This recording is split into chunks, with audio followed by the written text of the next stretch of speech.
Hey friends, it's Robin. Welcome back to my channel. Today we are doing the mid-year book tag. I really love this tag. I love making it. I love watching people's versions of this. It's just such a fun way to check in with everyone's reading, see what they're loving, what they're not loving, how their reading year is going in general. I did this for years over on my blog before I started this channel. I am doing almost the same version that I did last year. I think I just took out a question or two. There are so many versions of this tag floating around in the book universe at this point, so I just kind of tailored it to my reading year so far. So let's get right into it. Starting it off right away is your favorite book of the year. I have already talked about this book quite a bit, so if you have been watching my videos, you already know the answer to this. It's The Rest of the Story by Tel Bauer. I absolutely love every single word in this book. I'm going to keep this pretty short because I did just do a full review of this in my last recent reads.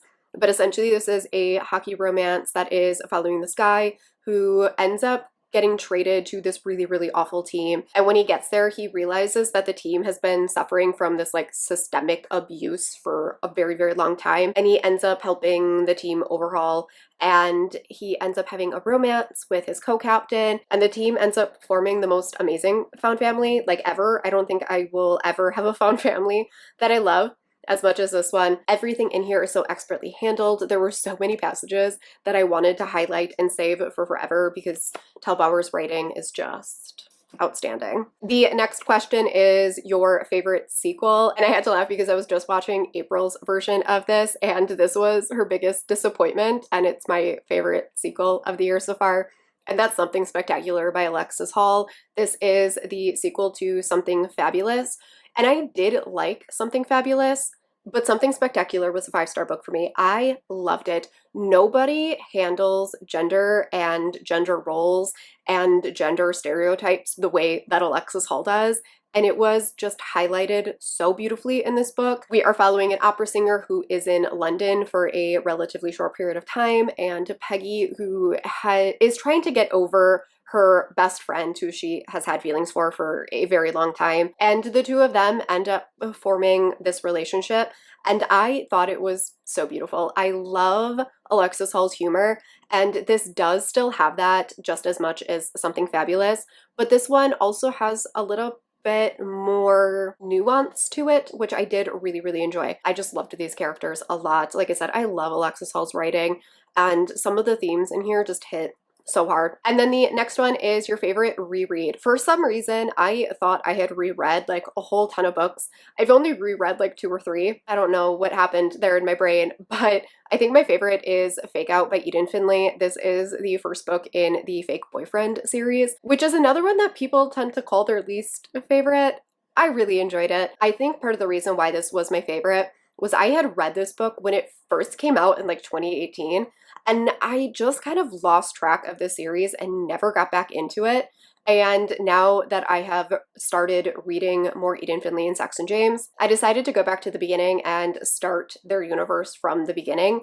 And I just completely fell back in love with this world. And I know that this is a lot of people's least favorite, but I found the main character so endearing, and I thought the whole like fake boyfriend thing was super fun. So I enjoyed this one a lot. Plus, it kickstarted my entire like binge through all of their backlists, which has just been such a good time. The next question is a new release you haven't read yet but want to, and I had to go with That Time I Got Drunk and Saved a Human by Kimberly Lemming, mostly because I was ridiculously excited to read this on release date, and then it wasn't in KU like it was promised to us because Orbit decided not to put it in KU, which I take personal offense to, and I was not about to spend $11 on an ebook. So I decided to request it from my library. I'm still on hold. This had a pretty hefty wait at the library, so I am still waiting. But hopefully I will be reading it this summer, fingers crossed. I think I'm like 12th in line or something like that. So we'll see. I think that this series makes for a really great summer read, which if you watched my summer recommendations list, the series is on there. I don't know who this follows or anything like that. This might follow another one of the dragons, but I have no idea who the heroine is. But hopefully, eventually, I will get my library copy and I can read it. Next is your most anticipated release for the second half of the year. I'm sorry if you can hear construction noises. I actually have two. First is Seduction of a Psychopomp by Elsie Winters, which is the third book in the Boundland series, and I need this book so desperately. It comes out at the end of July, so I don't have long to wait, but I need this romance. This series follows these three guys who are all best friends and roommates, and this one's following the last roommate who is a Grim Reaper, and I have been waiting for his romance since he was first introduced in book one, and I can't wait. I have no idea who the heroine is. I don't know the plot of this. I have been avoiding reading the synopsis because I want to go in completely not knowing or having any expectations, and I can't wait. And then the other one is Power Unbound by Freya Marske, which is the third and final book in the Last Binding trilogy. The first book was A Marvelous Light, which I gave 5 stars, and then the sequel was A Restless Truth, which I gave like 3.5. It wasn't my favorite, but this book I am ridiculously excited for. This is following one of the heroes that we met in book one. It was like one of our heroes, like exes slash best friend growing up. Cannot wait for his romance. I'm so excited. He is such a grumpy, closed off main character, and I love those types of characters in romances. And so I can't wait for this one. I have no idea who the other love interest is. The plot for this has progressed so much. I can't wait to see how it all comes together. I really love this world as a whole. It's a really fun mix between historical and fantasy and romance. And I think Freya Marske does such a good job balancing all of those things. The next question is your biggest disappointment. And again, I've talked about this in some other videos, so if you have watched my videos, you know this. I think I talked about this in my spring wrap-up, if I'm remembering correctly. It's The Highest Bidder by Sarah Kate. I'm gonna keep this short and sweet because I feel like I've ranted about this book a lot, but I do not like this book. I don't like it. Surprise pregnancy as a catalyst for romantic connection irritates me to no end, and I didn't like it. Huge disappointment. I don't even want to own it, but like I also know that this cover is limited, so I don't know. I'm still excited for Madam, but this was not it for me. In contrast to that, the next one is Biggest Surprise, and this had to be Swordheart by T. Kingfisher, which I haven't talked about like at all. I read this book for a video that I was going to do at the beginning of the year that ended up getting scrapped for a lot of reasons, but I read this because it was Riley from Riley Marie's favorite book, and then Heather from Hia Booktubes also recommended this, and I give this 5 stars, and I did not see that coming. For whatever reason, I thought this was just like strict fantasy. This has a romance in it, and it was adorable, and it was so funny, and I loved this so much. This had so many elements that shouldn't have worked for me. I hate travel romances. This is purely a travel fantasy. I had such a good time. It is very quirky and different. Our heroine is stuck in this situation with her recently deceased husband's family, and she is trying to get out of it, and she ends up accidentally summoning this guy who lives in a sword, and the two of them end up having to travel across this fantasy country in order to try and get her out of this situation. And it was just so much fun.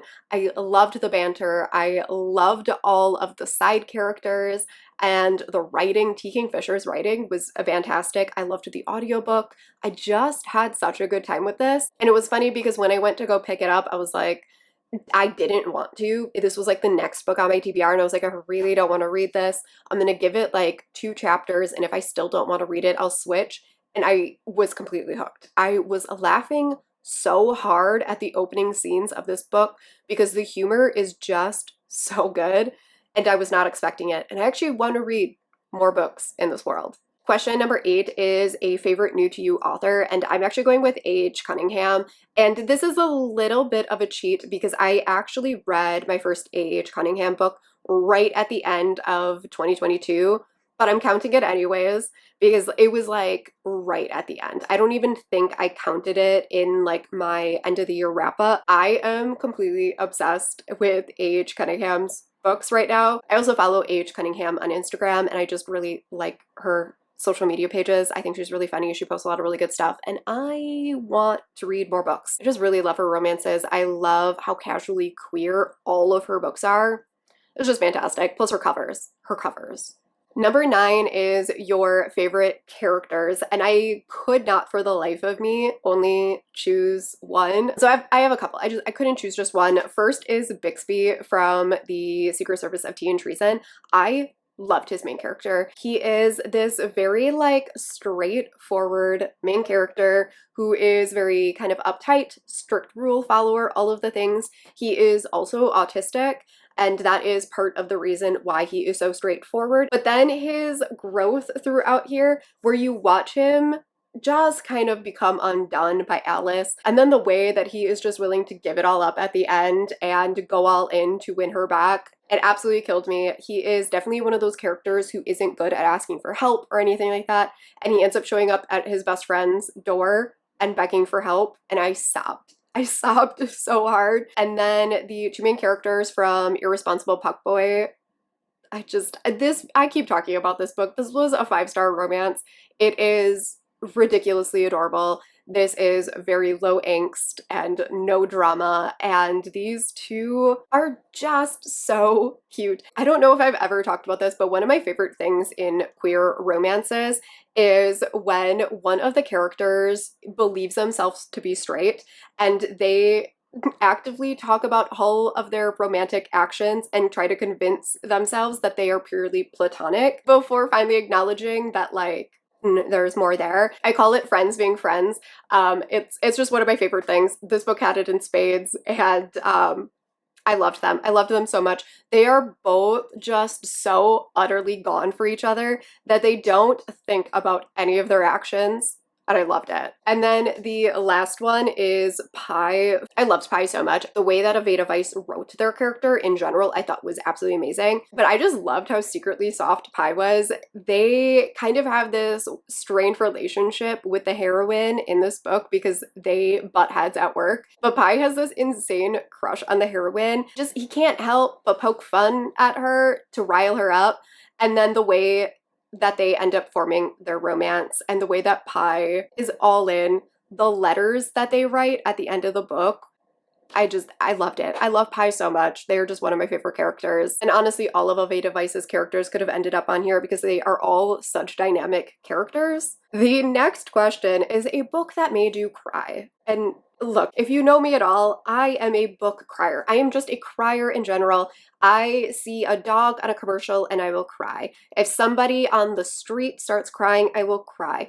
If a book makes me happy, I will cry. If a book makes me sad, I will cry. I cry. I'm a crier. And so I went with the books that like made me full on sob, and there were two of them. The first one is Happy Place by Emily Henry, which with this title and this cover, you wouldn't expect. The hot pink with happy on the cover, you wouldn't think would make me break down into a blubbering mess, but it did. There is something about a second chance romance or like marriage in crisis or things like that. They technically broke their engagement up, so it's not quite a marriage in crisis, but it has that kind of feel that it gets me every time. And I think it's me coming from a married person that it breaks my fucking heart. And this book did that. It got me. I sobbed. I sobbed a lot.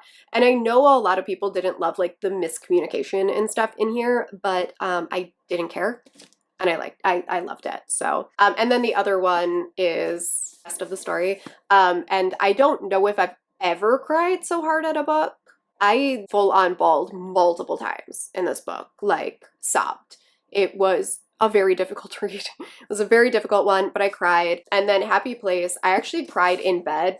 I stayed up late to finish the audiobook and my husband fell asleep and I just sat in the dark and sobbed. So the next question is, in contrast to that, a book that made you happy. And again, I have two. I have The Husband Hoax by Saxon James, which again, it is just good times only in this book. This is super low angst. And I love these types of romances from Saxon James. I think the way that she balances it is so well done. I think it can be really hard to do a really low angst romance really well because there's not always a lot to carry and push the plot along, and she just does such a good job with the length and pacing of them, and I loved this one. I thought that the characters were adorable. I thought that the romance was great. I loved the tropes in here. There's a fucking cat on the cover. Just everything about this made me so happy. And then the other one is Coming Home by Kennedy Ryan, which is an Audible exclusive. This brought back all of the nostalgia, like university nostalgia for me, even though my college experience, absolutely nothing like this. But this is such a feel-good story, and it's definitely different for Kennedy Ryan. I feel like we all love Kennedy Ryan for her emotional romances, and this is not that. This is just a second chance romance between these two characters whose timing was always wrong in college. They ended up going their separate ways, and now they're back for a reunion, and they are getting their second chance at love, and I loved it. The friends in here are great. The college vibes in here are great. Their romance was great. There's co-parenting in here. It was just a great time. The next question I kind of reworded, and I'm calling it my favorite covers of the year instead of the most beautiful books that you've read. One is Yours Insatiably by Aveda Weiss, the like new clinch cover. It is everything. And I honestly want to buy the artwork of this and post it in my office because it is absolutely stunning. But then the other one is Plie by A.H. Cunningham. I don't think I will ever get over this cover. Ever. I love the colors. I love how well this cover depicts the story. I just think that this cover is absolutely everything. And it's one of my favorite covers of the entire year. I have a feeling that all of the books in the series are gonna kind of fit onto this list. I love them so much. The final reader related question that I have is books you need to read by the end of the year. I am just gonna pop up some graphics right here that have my 5-star predictions as well as my most anticipated releases. I did update these. So at the beginning of the year, I think I did 2 different videos. One was my 5-star predictions and one was my most anticipated books. I am allowing myself at this mid-year point to update these and kind of adjust books as needed. There were a couple of books that I decided not to pick up. There were a couple that I've kind of lost interest in. And so I've updated them at the mid-year point. And these are the books that I am most excited to read or that I think have the best chance of being 5 stars. And so we're going to go with all of these. And then the actual final question is your favorite video or content that you have made this year. And for me, it's definitely my Guide to Fantasy Romance series that I did. Not only because I'm really proud of how the series turned out in general, but also because the series was 5 videos long and I actually stuck with it and followed through on all 5 videos. And I'm so proud of myself for doing that. I stuck with it. I'm really proud of how it all came out. It's done relatively well on my channel, so that's definitely the content that I'm like most proud of. And so that is it for this book tag. Let me know down in the comments if you've done this tag. I would really love to go give your video a watch. Like I said, I love watching these videos every year, and I always find new creators through this tag, so I'd love to find some more of these to watch. Thank you guys so much for watching, and I will see you all in my next video. Bye!